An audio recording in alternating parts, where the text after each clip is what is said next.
자, 박두진 시인의 도봉 같이 봐보도록 하겠습니다.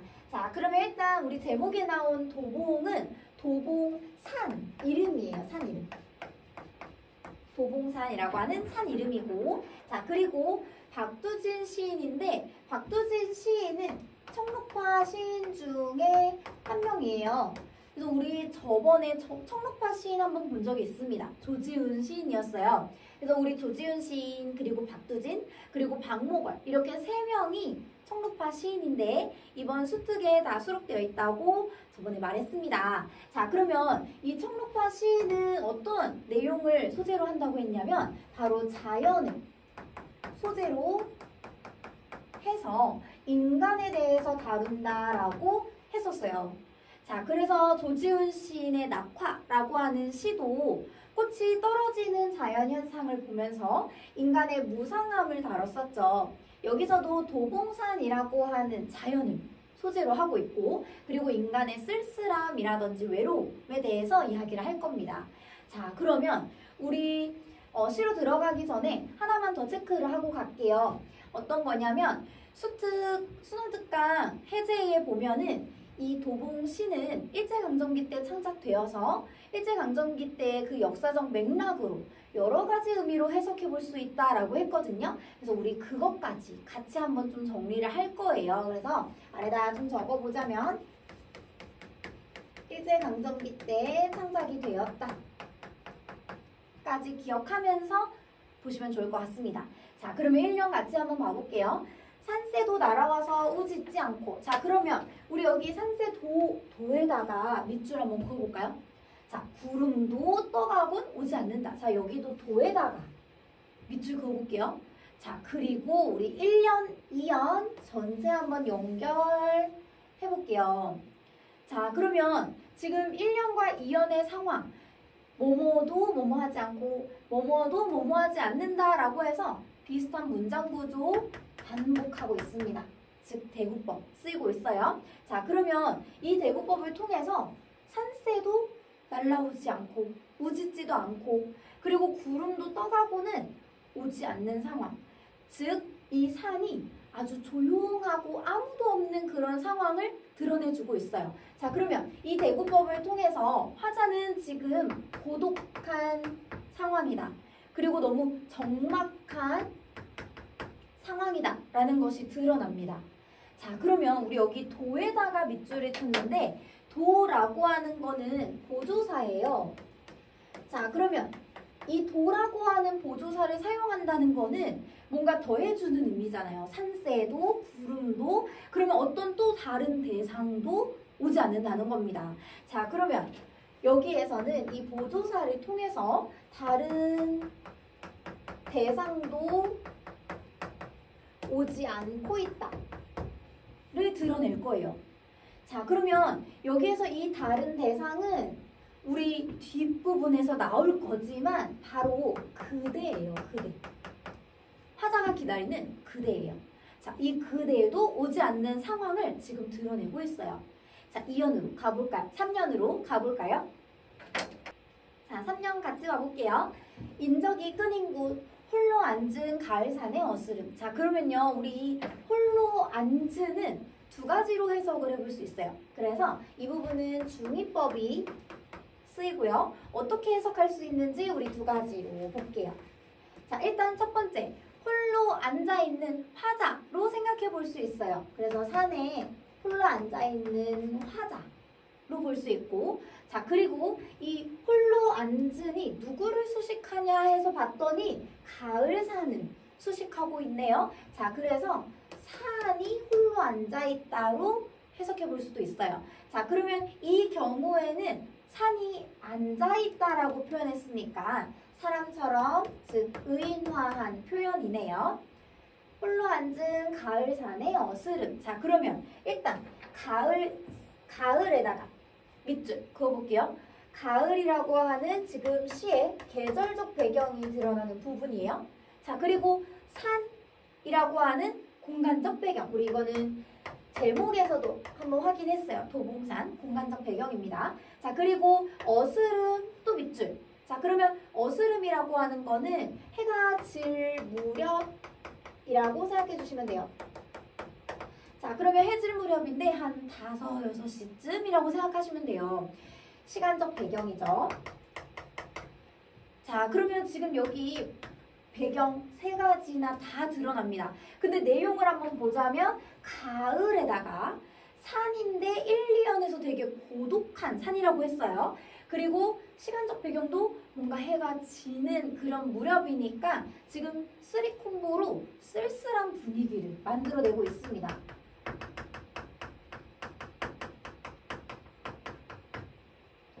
쓸쓸한 분위기를 만들어내요. 자, 그리고 사연해 볼까요? 호이호이 소리를 높여. 자, 그러면 호이호이에다가 밑줄 그을게요. 나는 누구도 없이 불러보나. 자, 그러면 지금 이 산에 누가 대답해 줄까 하면서 호이호이 소리를 높여 부르고 있습니다. 자, 그러면 호이호이라고 소리를 표현한 거니까 우리 음성상징어가 쓰이는 부분이고, 그리고 소리를 표현한 거라서 의성어예요. 의성어. 자, 그러면 이 음성상징어를 통해서 뭐를 드러낼 거냐면, 우리 지금 4연까지 나와 있지만 5연에 보면 이 부르는 소리에 응답하는 소리가 들리지 않거든요. 그래서 화자의 외로움과 그리고 고독이 더 심화된다 라고 볼 수 있어요. 자, 그러면 우리 이제 5연으로 한번 가봅시다.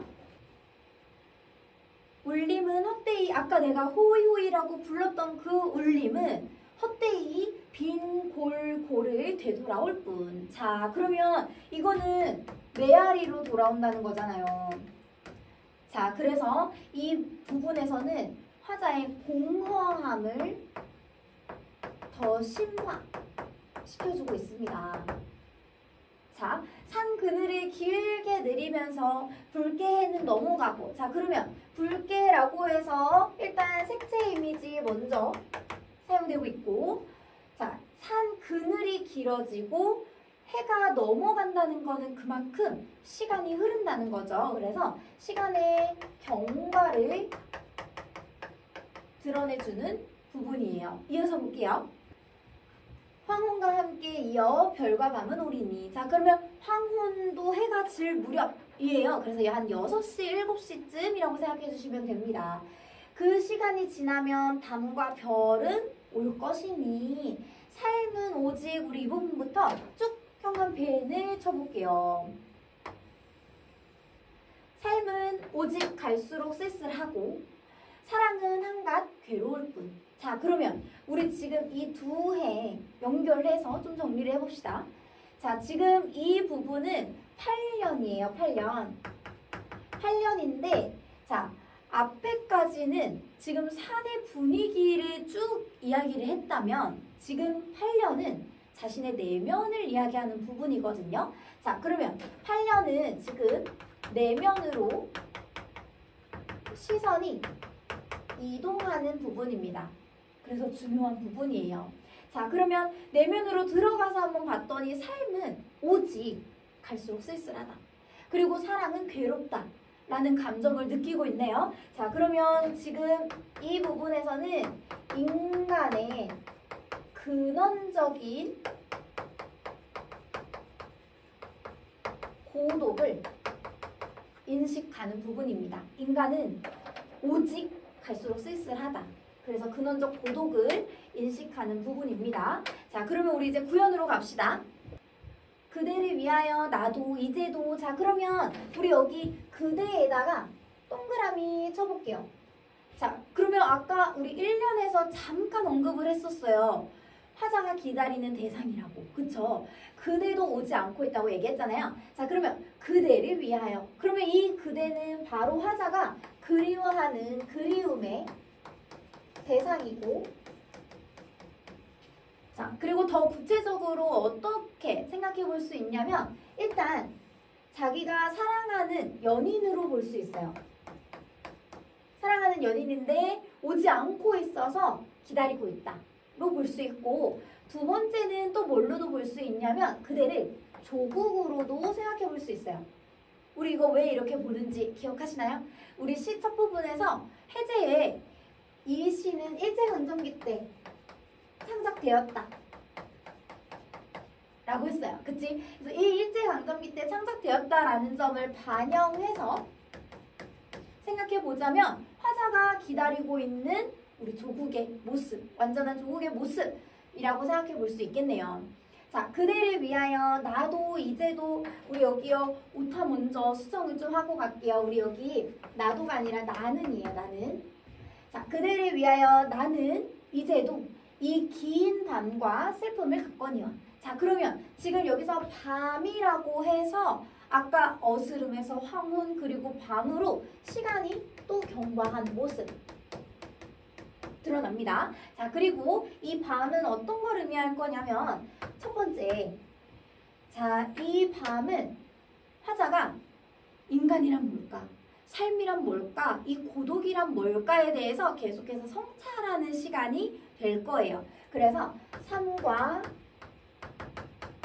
인간에 대한 성찰의 시간. 삶은 뭘까? 인간이란 뭘까에 대해서 성찰하는 시간으로 볼 수 있고, 자, 그리고 두 번째는 그대를 기다리는 시간으로 볼 수 있어요. 그래서 기다림의 시간. 기다림의 시간. 자, 긴 밤과 슬픔을 갖거니와.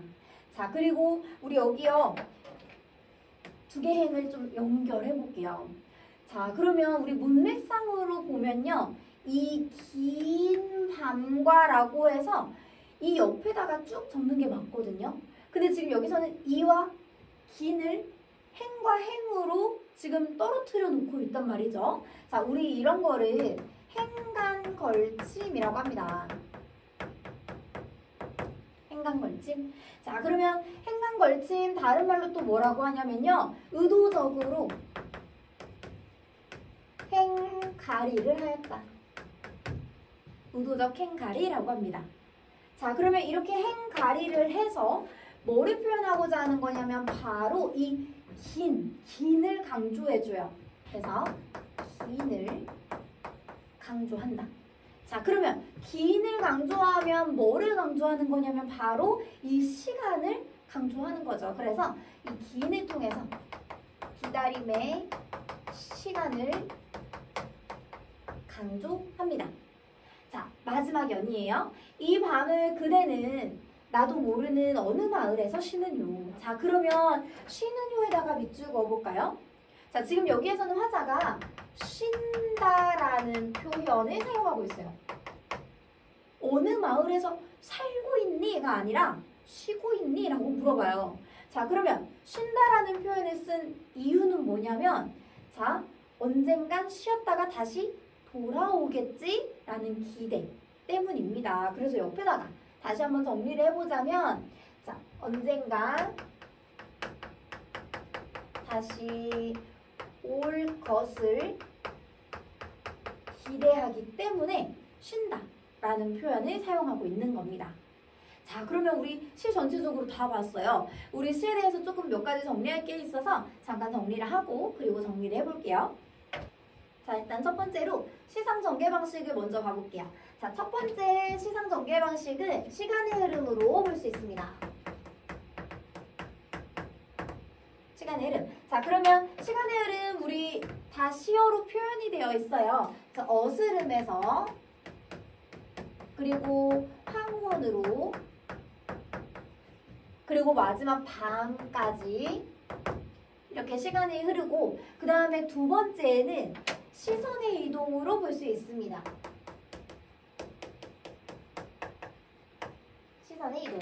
자, 그러면 시선의 이동은 일단 처음 부분에서는 산에 대해서 외부를 묘사를 했다면 외부에서 8년부터는 자신의 내면을 이야기하기 시작하죠. 그래서 자신의 내면으로 시선이 이동한다. 이렇게 볼 수 있어요. 자, 그리고 세 번째. 자, 앞에서 외부 이야기를 하고 뒤에서 자신의 내면 이야기를 하는 거를 선경후정이라고 하죠. 그래서 세 번째는 선경후정입니다. 자, 그러면 어느 부분이 선경인지 어느 부분이 후정인지 정리를 좀 해볼게요.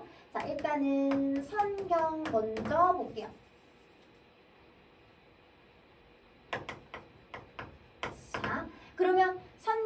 어느 부분으로 볼 수 있냐면 처음 시작하는 1년부터 그리고 7년까지로 볼 수 있어요.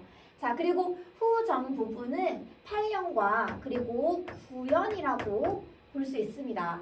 자, 마지막 10여는 넣지 않았어요. 마지막 10여는 그대에게 물어보는 부분이에요.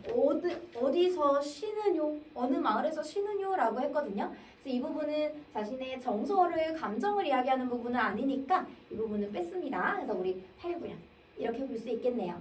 자, 그리고 두 번째예요. 두 번째는 이 시에는 객관적 상관물이 있습니다.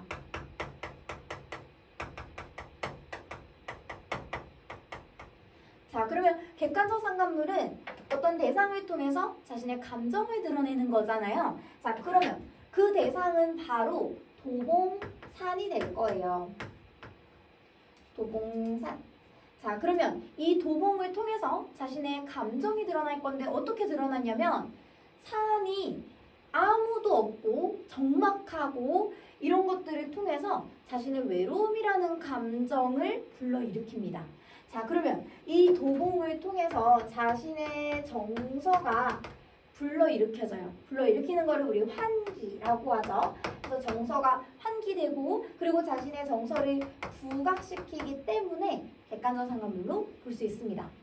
자, 그러면 우리 이제 이 시의 주제를 정리하고 마무리를 해볼까 해요. 자, 그러면 이 시에서는 화자의 외로움, 삶의 외로움에 대해서 먼저 이야기를 하고 그리고 그대를 기다리는 내용이 나와요. 자, 그러면 일단 삶의 외로움과 그리고 그대를 기다리는데 그대가 오면 내 외로움도 없어질 것 같고 자기가 기다리는 대상 그리고 자기를 구원해 줄 것 같은 대상이기 때문에 구원에 대한 갈망으로 볼 수 있습니다. 삶의 외로움과 그리고 구원에 대한 갈망 이렇게 정리해 볼 수 있겠네요. 자, 그러면 우리 도봉시도 여기서 마무리를 하고 다음 시에서 보겠습니다.